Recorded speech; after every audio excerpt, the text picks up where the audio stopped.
Ladies and gentlemen, boys and girls, children of all ages, John and Lee proudly present the greatest wrestling show ever! Right, guys, welcome to episode 11 of the greatest wrestling show ever. Evening, Lee. How are we doing? Good evening, John. Good. How are you? Yeah, good. Round to go. I'm a big Trish Stratus fan. You missed Trish's run and all that, didn't you? Yeah, I missed both of these.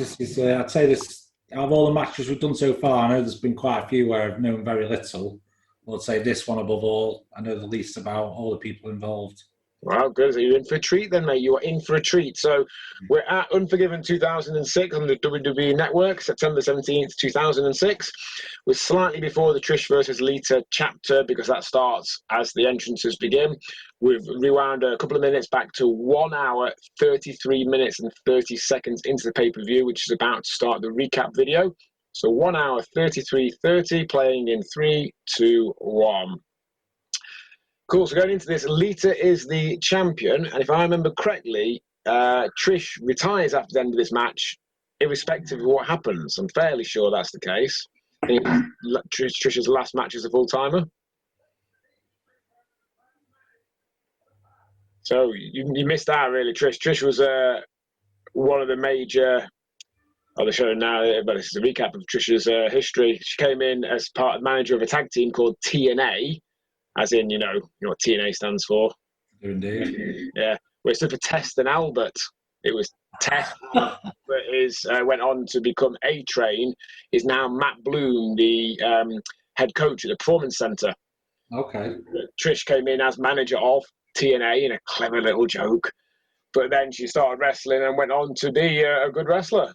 Probably one of the main faces of the revitalized women's wrestling side of things at that particular point in history, along with Lita, who had coincidentally come in at the same sort of time, offering a different sort of perspective, good looking, but not in necessarily the traditional way that Trish was.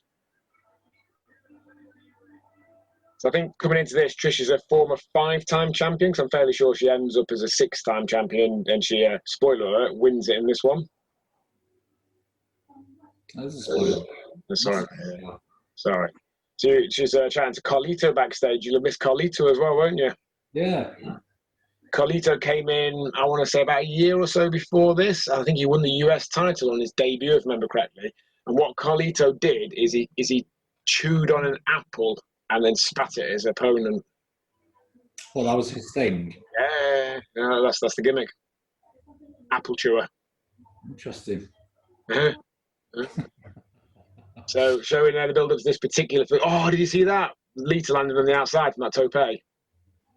So that was the main event, the first time women had main evented Raw, maybe like a year or so before that.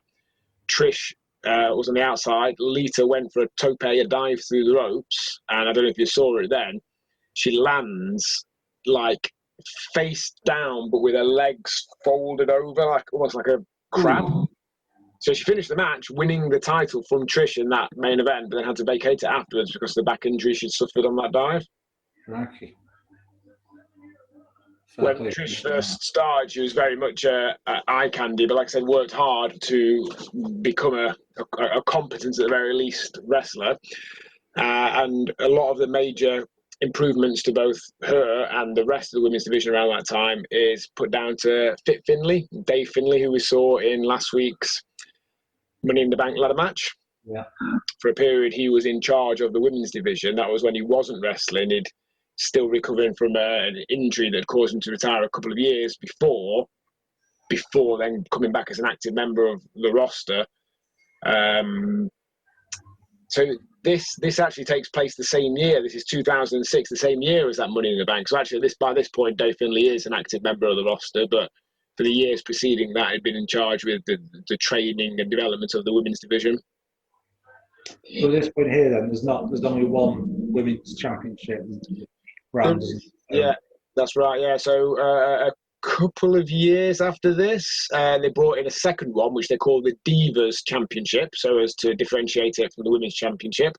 Right. And then when they were unified, they chose to keep the Divas title name. And then A few years later, the match at WrestleMania 31 in 2005, you had a three-way match between defending Divas champion Charlotte against, if I remember correctly, it was Sasha Banks and Becky Lynch, with the winner being given the newly created Women's Championship. So they'd gone full circle, going from women's to Divas back to women's. And that belt was presented to the winner of that match, Charlotte, by Lita herself. So for example, she's the champion here. Yeah. So she only ever really formed storylines then with other women that fight under the same brand as her. I think the women's champion could appear on both brands, if I remember correctly. I might be wrong about that. I'm not 100% sure. I mean, the VTs we saw before, they suggested they were both on Raw. Yeah, it may have been exclusive. I think over the years, at different points, the women's title has been exclusive to one particular brand and has been defended across both. So I'm not quite sure what it is at this point in history. Yeah. So good news. Whilst last week there was a massive oversight in the Greatest 100 Matches book, where they didn't include that Money in the Bank match, they have included this one, Trish Stratus versus Lita. So I'll give you an explanation of the lead-up, at least according to the authors of this book. For more than 6 years, Trish Stratus was one of the most successful divas in WWE history. Starting as a manager, Stratus went on to hold the WWE Women's Championship 6 times, tying her with a fabulous Moolah for the most title reigns ever. Her longest rivalry was with Lita, and when Lita heard that Stratus was planning to retire after Unforgiven, Lita told WWE.com before Trish could break the news. Trish decided the best way to get revenge was to challenge Lita, the current WWE Women's Champion, to a title match at Unforgiven 2006. Lita, looking to send her longtime adversary out with a loss, agreed to the match. So actually, I was incorrect going into this. Trish is a former 6-time champion, so she becomes, spoiler, a 7-time champion by winning it tonight. So Lita, she is, yeah. I think several times throughout their storied rivalry, there was different combinations. I think you had one where, or a time where Trish was the heel, Lita the face. There's definitely times where they were both faces. One of my favourite Trish and Lita memories is at the Invasion pay-per-view. So I'm sure you're probably aware, in March 2001, WWEF bought WCW. And over the months, there was a series of events and angles related to the WCW and ECW wrestlers invading. And they had a pay-per-view that July between King of the Ring and SummerSlam called Invasion, which was a series of matches with WWE superstars versus some alliances, they were called, the ECW, WCW wrestlers. Yeah. And Trish and Lita teamed together to beat, I think it's Stacy Keibler and someone else. Then the best bit was, as they were celebrating and walking backwards up the ramp, they came within a millimetre of falling back off the end of it. It literally was almost like in slow-mo, like the back of their feet went off. They realised they were going and they stumbled around and managed to save themselves. You said that was a highlight, did you say? Yeah. Well, no offence to Stacy Keibler, she got very nice legs, but any match involving Stacy Keibler wasn't, the highlight was never going to be her, the wrestling, shall we say. She went out with George Clooney for a while, Stacy Keibler did. Well. Right, fun fact for you. So this show is actually held in Trish's hometown of Toronto. She's the local girl. As it says in the write-up here, Stratus came out to a thunderous ovation in her hometown of Toronto. The crowd then erupted into a "Thank you, Trish" chant. After a lockup, which we've just seen, Lita shoved Trish several times until Stratus exploded out of the ring corner with a clothesline, knocking Lita down. That's exactly what happened. So Trish retires after this match and gets a nice send-off. The following month, or possibly the month after that, Lita decides to call it a day and gets a somewhat less respectful sending off after her final match, Crime Time, which was a tag team of the time. It was, you may have read Shad Gaspard, he was one half of Crime Time. He drowned about a year ago. If you saw that in the news. No. right at the start of lockdown, if I remember correctly, he was trying to save his son, who got into trouble off the coast, and he unfortunately then drowned whilst trying to save him. That's a by the by anyway. But Crime Time was a tag team of Shad Gaspard and JTG, who played sort of, I don't know what you would call them, hoodlum, sort of criminal types. Yeah. And after the end of Lita's retirement match, they come out, apparently unbeknownst to her, at the behest of Vince and co. It was arranged, but Lita didn't know it was going to happen. And they decided to go through her stuff, pulling out things like dildos and frilly knickers and all that out of her bag. That was the final send-off. Apparently she wasn't overly happy about it. So what happened to the Women's Championship after this match then? Because obviously she vacates and retires. Off the top of my head, I can't remember. I'll Google it in a minute just while I get a chance. But yeah, she vacates it straight away, and there'll be some sort of tournament or battle royal or something to crown a new champion. So I presume you don't know much about Lita either. Only the answers to the questions that I prepared for you. Oh, go on then. Hit me with them first rather than me spoiling it. It might be really easy. Do you know what Lita's birth name is? Oh, I do, but it's not coming to me at the moment. No, pass. Amy Dumas. Dumas, that's it. Yeah. Well, next. All right, Trish then. Which year did she debut in WWE? 2000, I thought, unless it was late 99. Yeah, 2000. Correct. And how many WWE Women's Championships did she win? 7. No. Sorry, we're talking about Lita or Trish, sorry. Trish. Trish, 7. I've got 9 written down here. 9? Unless I don't think she wins any more in some of her periodical returns after her retirement, I don't think. You've written down the wrong answer. I think I trust you more than the website that I used. Yeah, well, it says 7 in this book in front of me. I thought it was 6 actually, but yeah. Go on then. And what was Lita's first stage name? Ooh, so not in WWE, presumably. I think she was always Lita there. So probably when she was in Mexico, Miss Congeniality?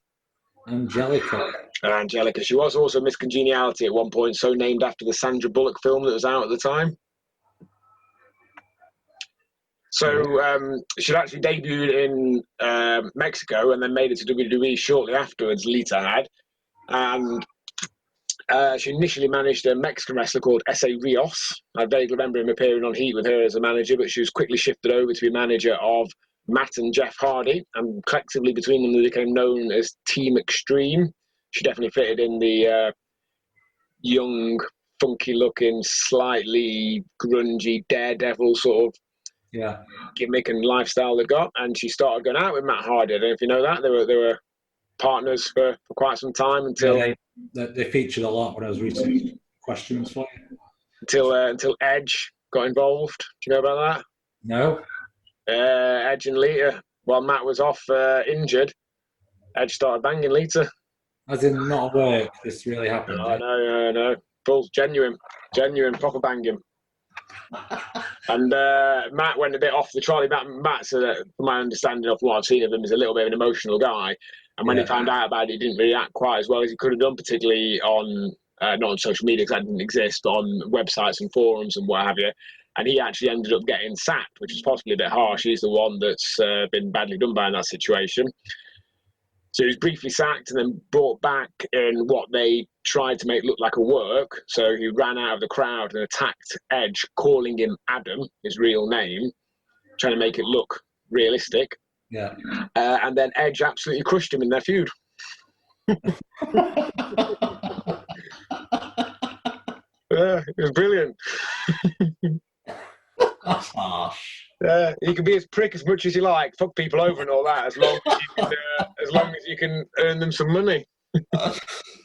Well, that's brilliant. They beat Matt in about 5 minutes by blood stoppage of their first match at SummerSlam 2005, I think it was, and then conclusively won the feud, continuing to elevate himself to main event status, while Matt slipped down the card a little bit. Oh, God. That's life, though, unfortunately. And he's happy now, Matt, I'm sure. He's married to Rebe, I think her name is, with 3 kids, I believe. Oh, yeah. So Edge did him a favour. And Edge is married to... So Edge wasn't with his wife? No, so he's currently married. I think they're married. We've definitely got kids and together. Beth Phoenix. Yeah, because she featured heavily with the Randy Orton. Yeah. Didn't they? Yeah. No, I think back in the day, Edge was a bit of a naughty boy. I believe he used to go out with Val Venus's sister, and I know he cheated on her, if I remember correctly. And obviously, he was happy to keep his close friends, girlfriend company while he was out injured. Like the John Terry of the wrestling world. Like what? The John Terry. Oh, John Terry. I thought you were talking about me, John. I was like, what? John Terry. Right. Okay. Continuing through the description here. Back in the ring, Lita had the official keep Trish away until she recovered, began punching. Oh! You've seen that? What happened there? Missed that. Under the A neck breaker, was it? yeah.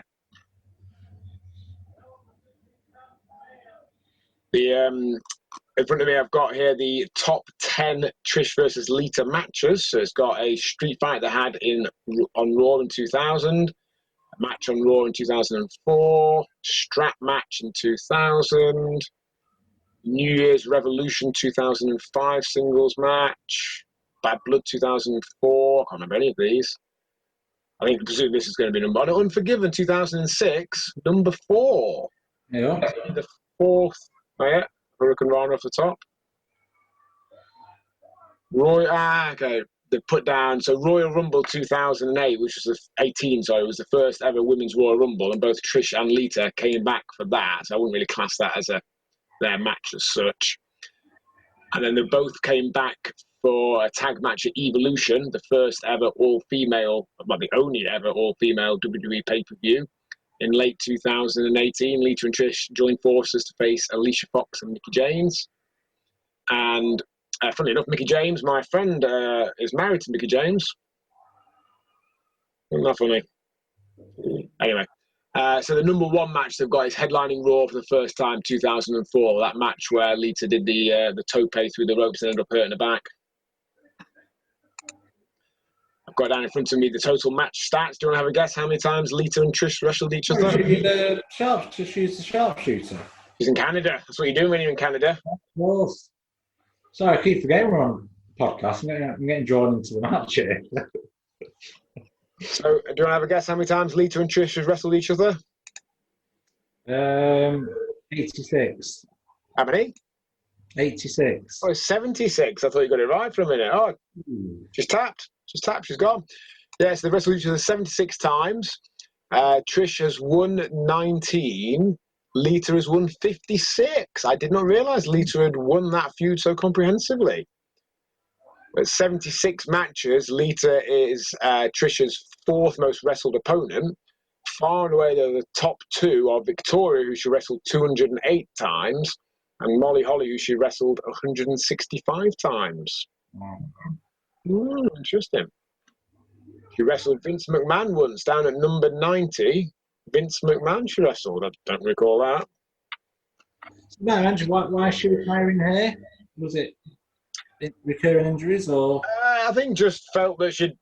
I don't know if there's any specific, particularly bad injury. Maybe just feeling she's getting wear and tear, and that she'd done it all, and it was just time to move on. I don't remember any kind of acute reason. Just I think maybe she just felt she'd done everything she was going to do. How old is she? That's a very good question. Not sure, won't be old. Like late 20s, I'd have thought. Yeah, she doesn't look old. 28 for a guess. 20, maybe 30 at most. She came in 2000, and she'd been fairly young when she came in. She'd have come in the year 2000, aged like 22. Who's that? Who's just having a moment with her? Lillian Garcia, ring announcer, left the company a few years ago. So in my top 100 books, it says, for the aftermath, Trish retired a 7-time WWE Women's Champion, establishing a record that still has not been broken. She's made occasional return appearances in WWE, and in 2013, Trish was added to WWE's Hall of Fame. Her rival Lita announced 2 months later she was also retiring. Yeah, after this. At Survivor Series 2006, Lita, having recaptured the Women's Championship, lost the title again in her last match, this time to Mickie James. That's when Crime Time came out and embarrassed her. In 2014, not only did Lita join her longtime rival Trish in the WWE Hall of Fame, but Trish actually inducted her. Oh, wow. Mm. And we are done. Right. Any other little quiz questions about Trish or Lita for me? We're talking about ages. Do you want to guess what year, or do you know what year Lita was born in? Ooh, so let me think. So this is 2006. I'm going to guess she's 28 there. 1978. 1975. Okay, fraction older than I thought. And this one might be more obvious. Trish's profession prior to wrestling. Trish's? No, sorry, Lita's. No, Trish's. I know she owns a yoga studio now. Model, maybe? Model, yeah. Yeah. Yeah, that was it. Marvellous, right. So let's bring up the list of matches that we've still got left. We're down to the last 4, I think it is now. Got some absolute barn burners coming up. We've got the Intercontinental title match, Ricky Steamboat versus Randy Savage. We've got the Cena Punk match. What else is there still in there? It's just loading up now. Brett versus Stone Cold. That's a good match. Come on, load up. Okay, here we go. Right, sorry, I just realised I'd pressed stop record there by accident, so we'd missed that last little bit there, just the last 30 seconds or so. So I was just saying there, we realised we made a mistake. We've actually got, out of all people, Matt Hardy is in 2 matches, and he got mentioned in this one as well. We'd already picked him to be part of the WrestleMania 17 TLC 2 match, and then he accidentally ended up in, for a second time, as being part of the Money in the Bank match because Ric Flair was in it. So amazingly, out of the greatest matches of all time, the only person to make 2 appearances is Matt Hardy. We're just giving the guy a break after the hard time he had with Edge. Yeah, that's true, yeah. And he got knocked out a few months ago. He's had a hard time. We did, though, however, accidentally put other people in twice and then get rid of matches because we'd done that. I think we ended up with Bret Hart and Steve Austin in twice and said, we can't do that. But no, we can have Matt Hardy in twice. I mean, the TLC match was absolutely brilliant. So we're saying TLC next, and that then leaves us with Bret and Austin, followed by Punk and Cena. Oh, we've got Ricky Steamboat as well. Maybe one of those singles match. Maybe Steamboat, Savage, or Bret and Austin next. Yeah, if we do Steamboat and Savage, and then after that, there's only 1 title match left, then, isn't there? No, there's 2 because the TLC matches are the tag titles and. Well, sorry, yeah. Titles, yeah. Yeah, so basically 3 out of the next 4 matches are titles matches, so it needs to be a title match coming up next. So it's either has to be the TLC match or the IC title match, and we've spoken enough about Matt Hardy for now, so let's leave that for the following week. I feel like I need to wait for months around next week then. So Steamboat, we're saying. I think we'd struggle to get Matt Hardy mentioned in the Steamboat Savage match. I don't think they won't have wrestled. He won't have wrestled any of them. I can't think of a time frame where that would have worked. No. I'm sure you can think of something. I'll make a list of people that Savage and Steamboat never wrestled. It could be like the seven steps of Randy Savage, like the whatever it is, Kevin Bacon one. Yeah. Awesome, right, guys. Hope you enjoyed that, and we'll see you next week. Cheers.